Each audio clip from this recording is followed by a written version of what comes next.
Ce ne sont pas des contenus qui vont faire vendre directement. On ne va pas mesurer l'impact d'un texte rédigé sur une fiche produit pour voir si ce produit va être vendu plus. C'est quelque chose qui est plus long-termiste, moyen-termiste. Ça veut dire quoi? Qu'on parle plutôt en mois que en semaines. Donc c'est plus un travail de fond qu'un travail de promotion ou de vente.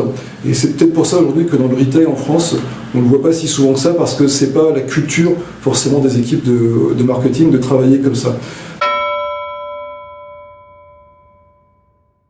Par exemple, pour une très très grosse coopérative agricole dans l'est de la France, ils font beaucoup de conseils sur les maladies, sur les semences, sur les produits qui sont vendus, etc. Cette coopérative dont je vous parle, on a vraiment fait un peu aujourd'hui son image de marque par rapport à d'autres coopératives. Est-ce qu'on veut parler de nous? Est-ce qu'on veut parler du marché? Est-ce qu'on veut parler de nos produits? Est-ce qu'on veut parler de l'actualité autour de nos produits? Donc ça me semble être la première chose à définir qui est extrêmement importante. La deuxième chose, c'est comment on va parler à nos prospects, à nos clients.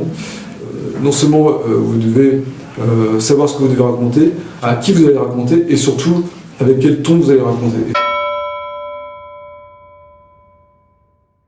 On peut se contenter d'être comme Amazon, avoir les meilleurs prix, les meilleurs services clients et la meilleure logistique, mais il n'y a qu'un leader pour ça, il n'y en aura pas plusieurs.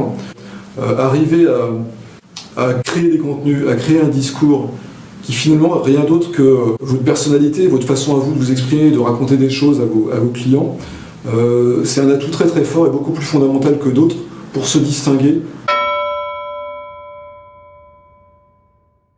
C'est peut-être une tarte à la crème de le dire, mais quand vous prenez Amazon aujourd'hui, vous avez énormément d'avis clients qui sont souvent assez bien rédigés, qui sont assez riches et qui permettent très facilement de se faire une opinion sur un produit. C'est pas très cher à générer. Générer des avis clients, ça demande un effort, mais c'est pas forcément le même effort qu'on va appliquer au SEA.